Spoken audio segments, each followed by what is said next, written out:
chapter 4 to the Ephesians. In verse 3, endeavoring to keep the unity of the Spirit in the bond of peace. There is one body and one Spirit, just as you were called in one hope of your calling.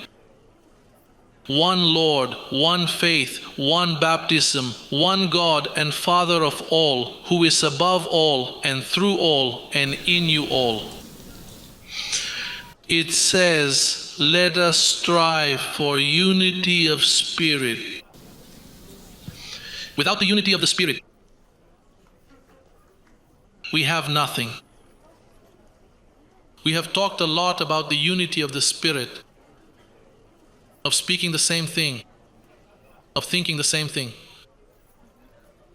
If the unity of the Spirit is not taken care of, then there is no angelic covering, and your prosperity is in jeopardy. That's why we have to be vigilant.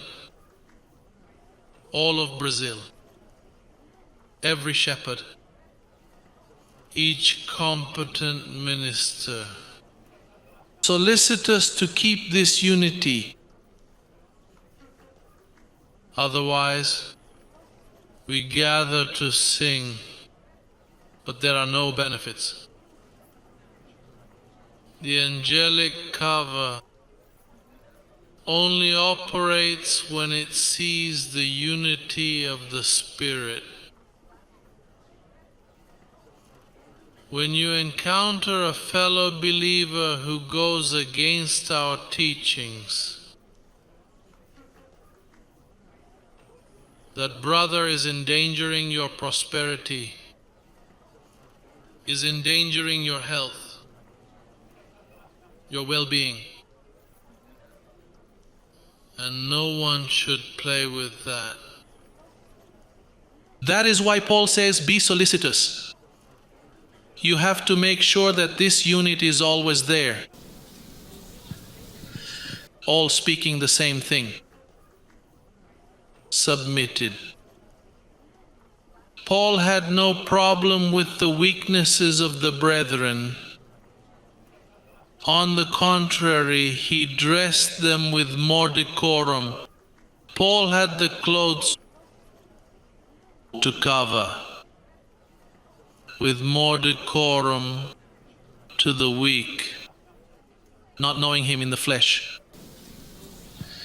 However, when he encountered someone who was opposed to the doctrine, let us read Romans chapter 16. About what he says against someone who does not keep the unit. Verse 17. Now I urge you, brethren, note those who cause divisions and offenses contrary to the doctrine which you learned, and avoid them. For those who are such do not serve our Lord Jesus Christ, but their own belly, and by smooth words and flattering speech deceive the hearts of the simple. For your obedience has become known to all. Therefore I am glad on your behalf, but I want you to be wise in what is good and simple concerning evil. It says, keep away from them. The apostle of love, the one that is always covering, the one who says that love is the perfect bond. But with someone who endangers the unity of the Spirit, get away from him.